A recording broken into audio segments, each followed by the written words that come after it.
Hook Me is a first impression series where I give a game 2 hours to get me hooked.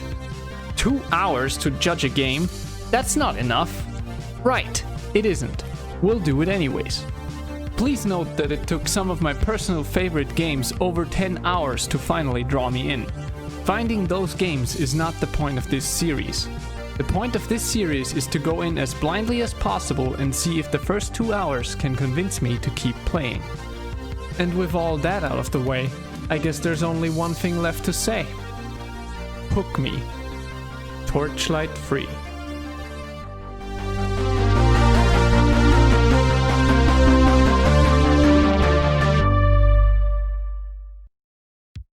Before we kick things off this time around, let me disclose my bias here.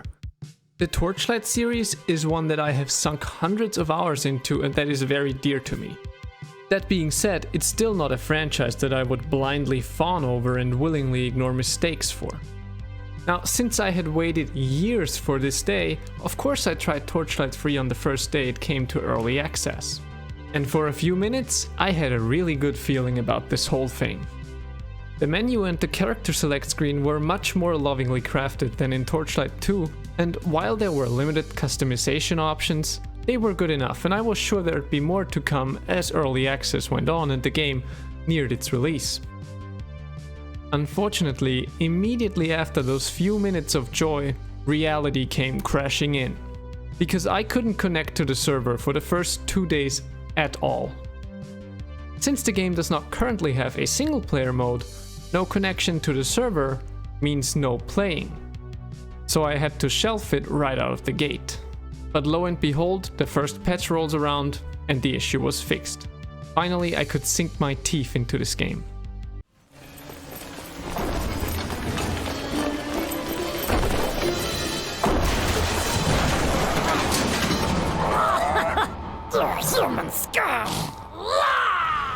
Since the core gameplay loop for ARPGs is very obvious, accept quest, kill thing, get awesome loot, rinse and repeat, rather than going through these first 2 hours step by step, I think we should just take this time to talk about the good and the bad things immediately, because we have a lot of ground to cover.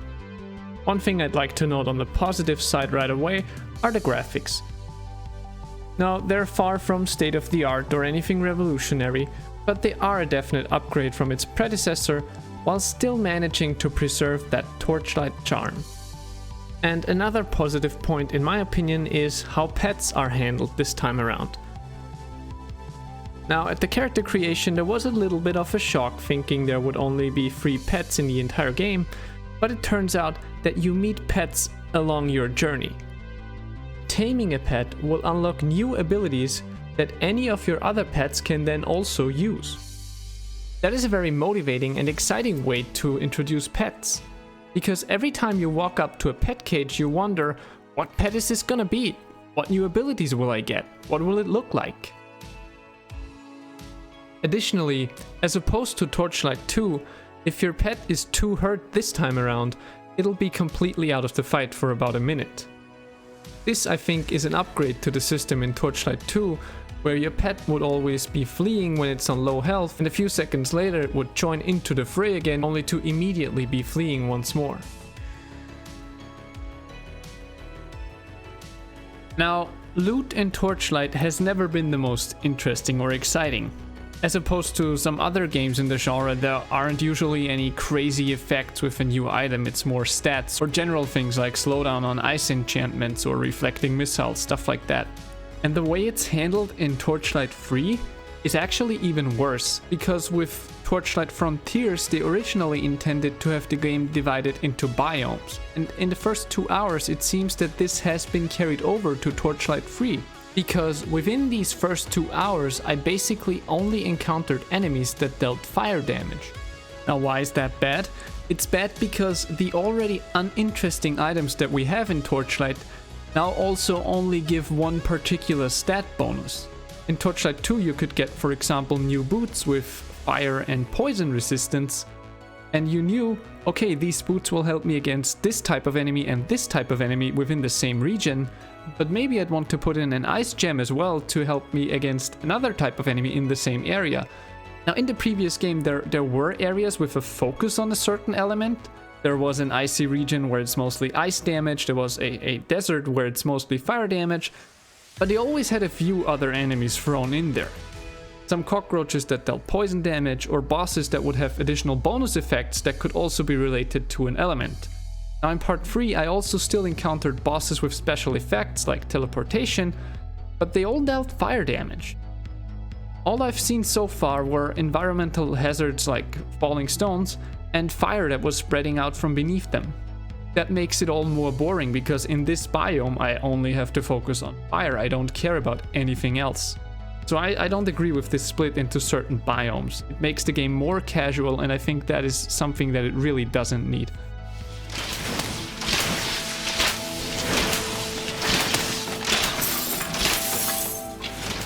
Furthermore, there sometimes seems to be a slight input lag, which might be related to the fact that it's all multiplayer and always online, but aside from input lag on some skills, animation cancelling seems to have also been neutered.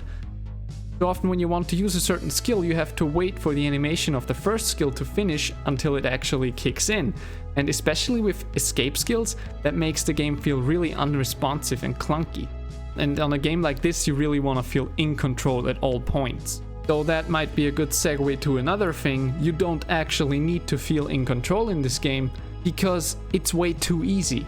Now, Torchlight 2 had this balancing problem where the first 3 difficulties were really easy, and if you went up to Elite, then it wasn't particularly hard, but you could get killed by a single unlucky crit, even if you were stacking up missile reflect and damage reduction, and this seems to have been somewhat addressed, because for example mini-bosses now spawn in groups of 3, which means there is more potential for damage without immediately killing you, because in Torchlight 2 one mini-boss would crit and you might just die, whereas in this one, if one of the 3 bosses crits, you're not immediately gonna die, and it's unlikely that all 3 of them crit you at the same time.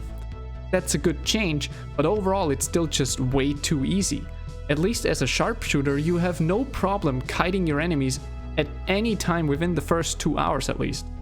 Environmental hazard warnings are shown for way too long. You're not gonna get hit by them unless you get yourself cornered or you want to get hit. And in addition to that, the enemy attacks are so heavily telegraphed for so long that it's too easy to avoid them. Now I played on the second to last difficulty because I didn't want the time to kill to be too long so that I wouldn't get anywhere within the first 2 hours, but if the second to last difficulty is this easy, I really don't think that 1 grade higher will make that much of a difference. Now obviously I'll still have to try it, but I very much doubt it. And I especially doubt that it'll change the way attacks are telegraphed or how long environmental hazards are shown. It's probably just an upscaling in damage and HP.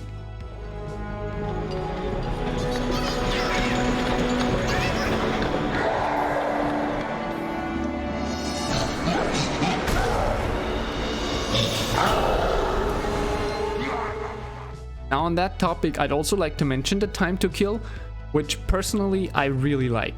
Now for a lot of people that are into this genre, especially if you're accustomed to something like Diablo 3, the time to kill is probably gonna feel way too long for you. Now I will say that I personally like a long time to kill and I like drawn out boss fights because they make me feel like I'm actually working towards my goal. I don't like if I get to a boss and I can immediately kill him. I want to have somewhat of a drawn out fight, and I felt the time to kill on painful difficulty did a good job of that. I actually look forward to ridiculous difficulty to see how the time to kill is there and how the overall damage is, but for now it definitely still seems way too easy. Now remember, this was just the first 2 hours of the game, but if the other parts of the series are any indication to go by, it's not gonna get much harder in general, it just might come to a point where a single crit kills you. Okay, next on the list. Clunky gameplay, too easy.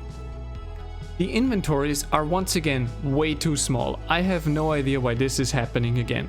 That was a big concern in Torchlight 2, we were able to fix it with mods, and the inventory increased mods are one of the most downloaded in all of Torchlight 2. And this time again, we have so little inventory space. There's 20 inventory slots for your character and another 20 for your pet, but 40 inventory slots in a game about looting is not much. And it's just not fun to always have to worry about inventory space. 40 slots are not enough 60 would be minimum, and even that would be considered not really that much by my standards. There's just really no reason to make the inventory this small. Finally, another thing that is less exciting than in Torchlight 2 is leveling up. In Torchlight 2, when you leveled up, you would get a skill point and you would get attribute points, and you even had fame, which was basically more skill points. In this game, yeah, you have varying systems like the relics, etc., but for a level up, you only get a skill point, and that's it. There's no attribute points at the moment. That just makes leveling up less interesting and less fun. So next thing to talk about is the fort building. Now, in general, that seems like a great idea, but I feel it suffers very much from the same problem that Fallout 4 had, where everybody was super excited about building settlements and it sounded so cool, right? But in the actual game, it was rather tedious and boring. And it's the same here, the fort building just isn't engaging. I feel they could have done a better job of acquiring the fort that makes the player more invested in it. As it is, it's just kill some enemies and this is your fort now, and that's it. Another game that did something similar but way better was, for example, Spellforce 2, where you had your own island that you could improve and help people out on. And that was great because people there had their own stories. You had NPCs moving around following their day.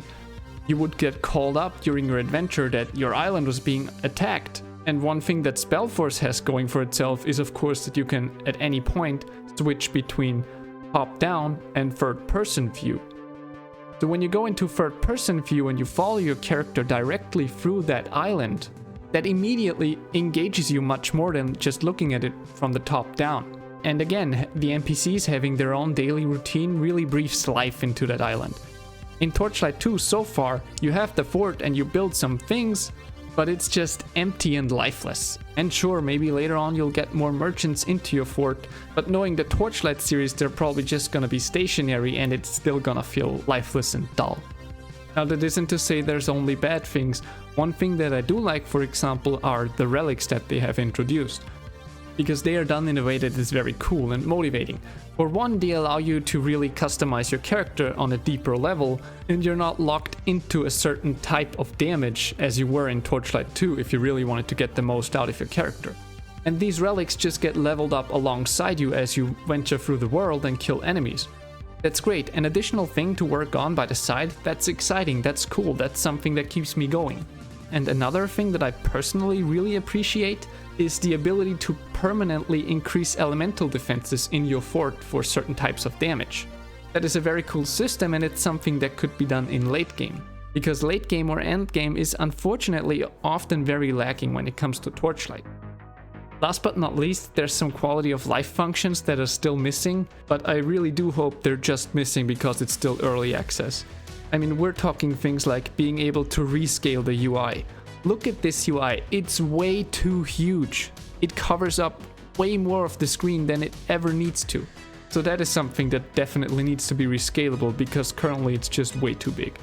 Other things are, for example, there's no subtitles during the cutscenes. Now, that is not a huge thing, but it is a little annoyance and a staple in gaming by now, right? Subtitles are something that every game that has a little bit of story basically always has.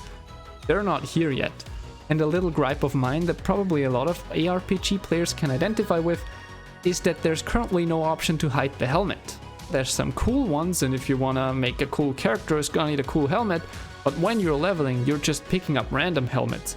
And I really don't appreciate going from this to this. That's awful.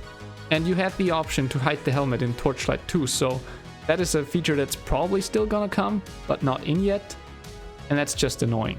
Now, it's possible that some of these things could be altered in the game files, but if it can't be done through the in-game UI, then as far as I'm concerned, it doesn't count. The game's in early access, yes, I understand, but that's what I have to judge it on right now.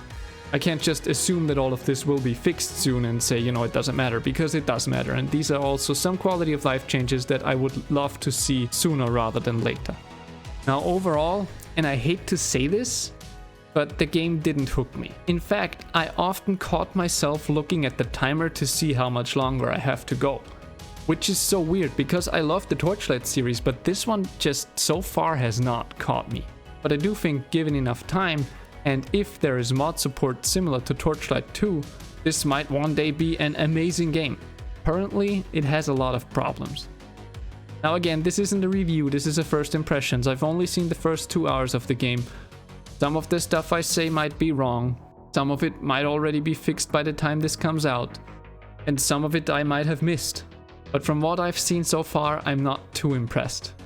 And considering the very steep price point of $30 at the moment, I guess if I knew any better, I'd be holding off on it for now. But here's hoping that it'll soon improve, and that one day I can sink several hundred hours into this one as well.